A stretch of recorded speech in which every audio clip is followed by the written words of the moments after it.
राज्यात सध्या शेतकऱ्यांच्या कर्जमाफीचा मुद्दा पेटलेला आहे। सरकार कर्जमाफी द्यायला तयार नाही। दुसरीकडे राज्यात शेतकऱ्यांच्या आत्महत्येचं सत्र सुरू आहे। यावरून जर आता आपण पाहिलं तर स्वाभिमानी शेतकरीचे नेते माजी खासदार राजू शेट्टी आक्रमक झालेले आहेत। सध्या विदर्भ आणि मराठवाड्याच्या ते दौऱ्यावर आहेत। आपल्या सोबत राजू शेट्टी आहेत। साहेब, काय सांगणार? शेतकऱ्यांच्या आत्महत्या वाढलेल्या आहे। दुसरीकडे सरकार कुठल्याही परिस्थितीमध्ये कर्जमाफी करायला तयार नाहीत। 31 तारखेच्या आत कर्ज भरा असा देखील आदेश दिलेला होता। शेतकऱ्यांच्या आत्महत्या ज्या वाढलेल्या आहेत त्याला सरकार जबाबदार आहे। सरकारचं धोरण जबाबदार आहे।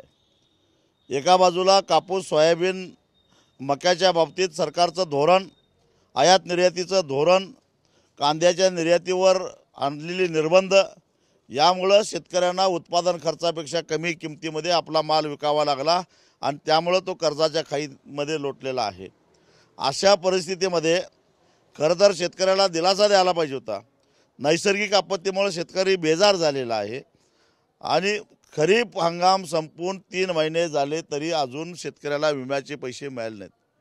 विमा कंपन्या म्हणतात सरकारचा जो हिस्सा आहे तो भरलेला नाही म्हणून आम्ही देऊ शकत नाही। विधानसभेमध्ये कृषी मंत्र्यांनी घोषणा केली की 31 मार्चच्या शेतकऱ्याच्या खात्यावर पैसे विम्याचे जमा होतील, पण आज 1 एप्रिल आहे, पैसे जमा झालेले नाहीत।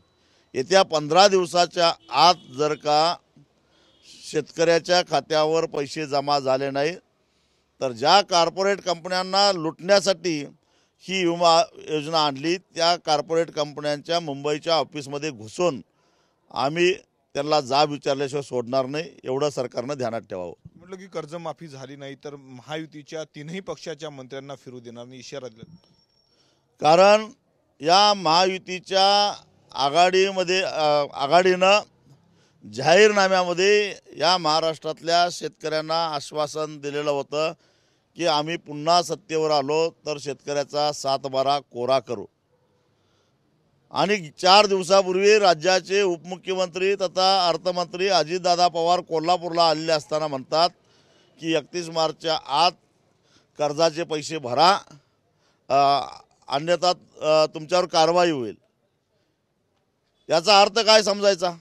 गेल्या अनेक वर्षापासून अजितदादांच्याकडे राज्याच्या तिजोरीच्या चाव्या आहेत। मागच्या सरकारमध्ये सुद्धा ते अर्थमंत्री होते।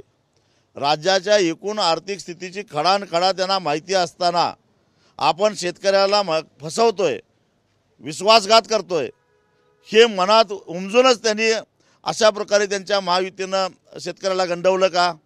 त्यांची मतं घेतली का? आणि याची किंमत या 3ही पक्षाच्या प्रमुखांना भोगावी लागेल, चुकती करावी लागेल।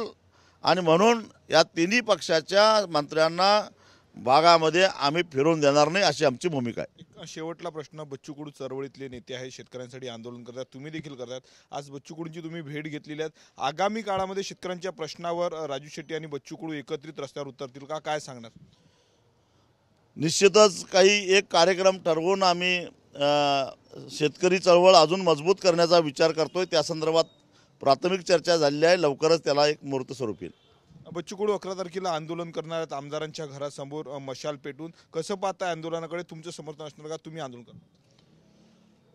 आम्ही जेव्हा आंदोलन करतो त्या आंदोलनाला बच्चू कडूंचा पाठिंबाच असतो आणि बच्चू कडू जे काही आंदोलन करतात ते शेतकऱ्यांच्यासाठीच करतात, त्यामुळं आमचाही त्यांना पाठिंबा असतो, त्यामुळं पाठिंबाही असणारच।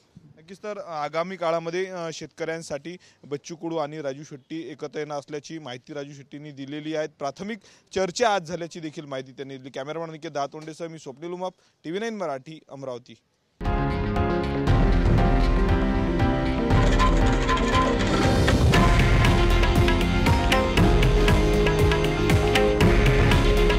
हे आहे देशातील नंबर 1 न्यूज नेटवर्क आणि आपण पाहत आहात TV9 मराठी।